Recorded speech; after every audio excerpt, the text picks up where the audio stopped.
एक दानव रामपुर गांव में घुस आता है। कहते हैं ये दानव को लाइट से नफरत है। वो गांव में आता है और लोगों को उठा के पटकना शुरू कर देता है। सबसे पहले वो अली को उठा के फेंकता है, फिर रामू को उठा के फेंकता है और उसके बाद रमन को उठा के फेंक देता है। अब सोचिए और मुझे बताइए नेक्स्ट वो किसे फेंकेगा? ए गोपाल, बी राम, सी मनोज या डी महेश? सोचिए और मुझे आपका आंसर कमेंट करके बताएं।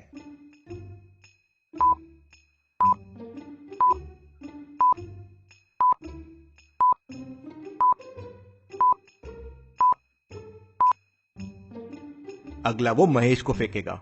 अगर आप ध्यान से देखेंगे तो नेम्स के लेटर्स बढ़ रहे हैं। पहला है अली 3 लेटर्स, फिर है रामू 4 लेटर्स, फिर है रमन 5 लेटर्स, तो अगला हो जाएगा 6 लेटर्स और वो है महेश। दानव महेश को उठाता है और जोरों से पटकता है। ये देख सारे लोग डर जाते हैं और यहाँ वहां भागने लगते हैं। दानव फिर घरों को तोड़ना शुरू कर देता है। उसको सामने 3 घर दिखते हैं, ए, बी और सी। अब सोचिए और मुझे बताएं इनमें से कौन सा घर दानव तोड़ देगा? आपका आंसर मुझे कमेंट करके बताएं।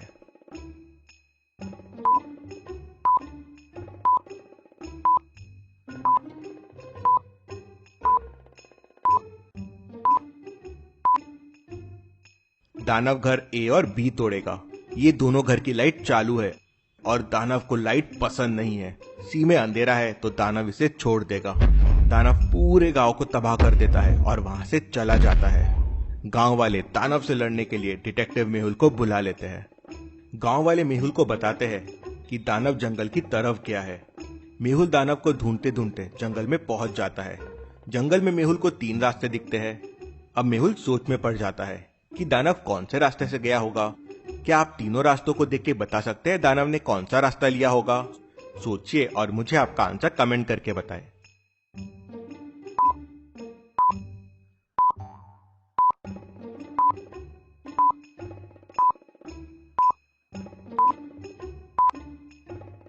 पहले रास्तों के पैरों के निशान थोड़े छोटे हैं, दानव बड़ा है तो निशान भी बड़े होने चाहिए। दूसरे रास्ते में पैरों के निशान ही नहीं है और तीसरे रास्ते के पैरों के निशान देखिए, वो विशाल और बड़े बड़े हैं, मतलब दानव यहीं से गया होगा। मेहुल पैरों के निशान को फॉलो करता है तो एक गुफा के सामने पहुंच जाता है। गुफा लॉक थी। गुफा को खोलने के लिए मेहुल को एक कोड लगेगा। क्या आप गुफा को देख के बता सकते हैं गुफा में अंदर जाने के लिए कोड क्या होगा? सोचिए और मुझे आपका आंसर कमेंट करके बताएं।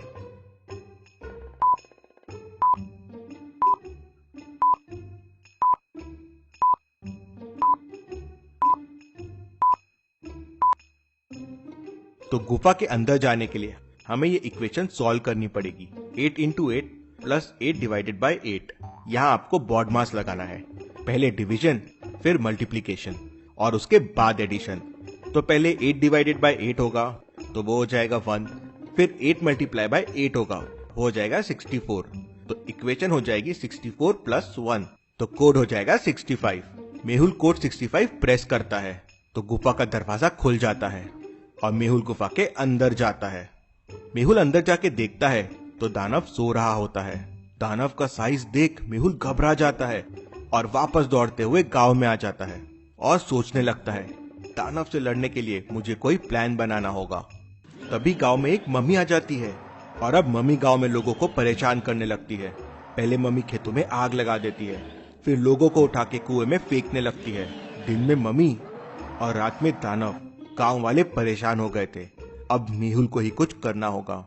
मेहुल सोचने लगता है। तभी मेहुल को एक आइडिया आता है। मेहुल और गांव वाले मिलके दानव का कॉस्ट्यूम बनाते हैं और एक के ऊपर एक खड़ा होकर दानव बन जाते हैं और फिर मम्मी के पिरामिड के पास जाते हैं। पिरामिड लॉक्ड है।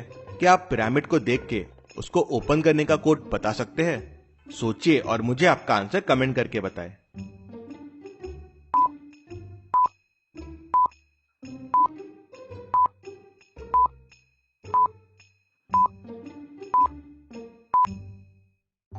लॉक खोलने के लिए आपको समझना होगा कि इसमें कितने ट्राइंगल्स है। यहाँ टोटल 13 ट्राइंगल्स है। 9 छोटे ट्राइंगल है, 3 ये मीडियम ट्राइंगल है और ये एक बड़ा ट्राइंगल है। तो टोटल हो गए 13 ट्राइंगल्स। नकली दानव कोड 13 प्रेस करता है तो पिरामिड का दरवाजा खुल जाता है और फिर वो मम्मी को आवाज लगाता है मम्मी तुम मुझे नहीं हरा सकती। ये आवाज सुन मम्मी को लगता है कि दानव उसे आवाज लगा रहा है, तो मम्मी बाहर निकल के आती है और दानव के पास आती है। मम्मी के पास आते ही कॉस्ट्यूम वाला दानव तेजी से असली दानव की गुफा की तरफ भागने लगता है और भागते भागते वहां पहुंच जाता है और वहीं पास वाली झाड़ियों में छुप जाता है। नकली दानव का पीछा करते करते मम्मी असली दानव की गुफा के सामने आ जाती है और उसकी गुफा के अंदर चले जाती है। उसके अंदर जाते ही मेहुल और गांव वाले मिलके गुफा का डोर बड़े वाले पत्थर से बंद कर देते हैं। मम्मी और दानव आपस में लड़ने लगते हैं और लड़ते लड़ते दोनों मर जाते हैं और गांव वाले बच जाते हैं। Detective Mehul rocks. इसी बात पे जल्दी से वीडियो को लाइक कर दीजिए।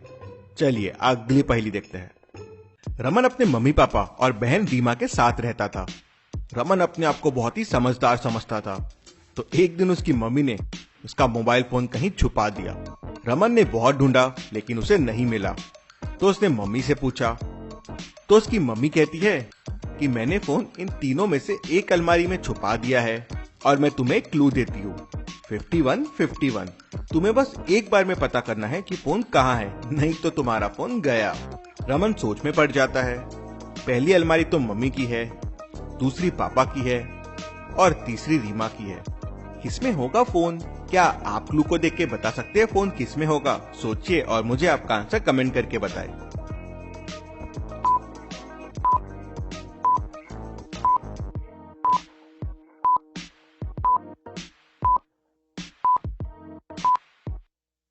चलिए इसका आंसर देखते हैं। फोन पापा की अलमारी में है। 5151 को अगर आप हिंदी में लिखेंगे तो वो हो जाएगा पापा। रमन ये समझ जाता है और उसे उसका फोन पापा की अलमारी में मिल जाता है। चलिए अगली पहेली देखते हैं। रोहन बहुत ज्यादा ही पैसे खर्च करता था। सुबह उठते से बहुत सारा फूड ऑनलाइन ऑर्डर कर देता था, फिर अपनी कार में घूमने निकल जाता था, कहीं भी लॉन्ग ड्राइव पे निकल जाता था। अपने दोस्तों के साथ रोज पार्टी करता था और पैसे भी खुद ही देता था। हर वीकेंड पे बड़ी बड़ी ट्रिप्स प्लान करता था, लेकिन फिर भी वो लखपति बन गया। ऐसे कैसे? सोचो सोचो लॉजिकल आर्मी, और आपका आंसर मुझे कमेंट करके बताइए।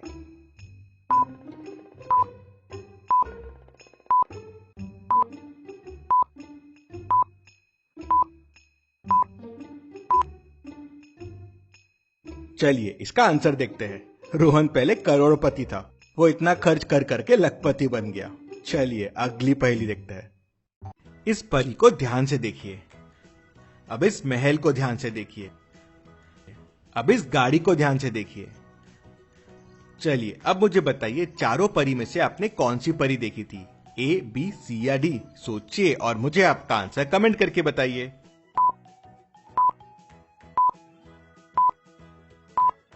आपने परी डी देखी थी। चलिए अब इन चारों महलों को देखिए और मुझे बताइए आपने कौन सा महल देखा था? ए, बी, सी या डी? सोचिए और जल्दी से आपका आंसर कमेंट कर दीजिए।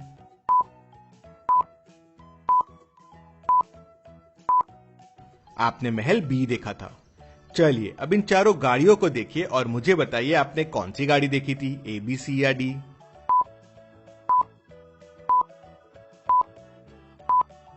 आपने गाड़ी ए देखी थी।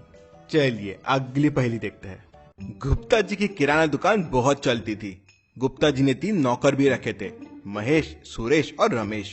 एक दिन गुप्ता जी को अचानक कहीं जाना पड़ा, तो उन्होंने दुकान की जिम्मेदारी ये तीनों नौकर को दे दी।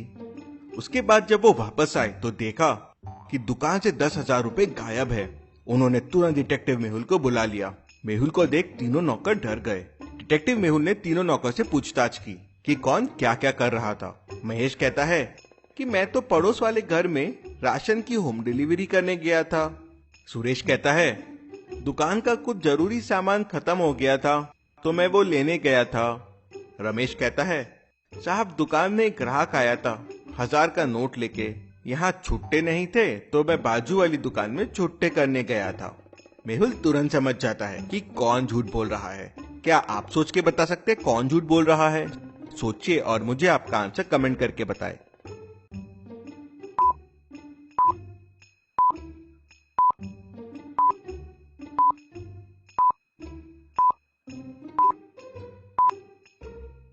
चलिए इसका आंसर देखते हैं। 1000 के नोट कब के बंद हो चुके हैं। घबराहट में रमेश ने झूठ बोल दिया और वहीं वो पकड़ा गया। मेहुल उसे पकड़ लेता है और उसके पास 10,000 रुपए भी मिल जाते हैं।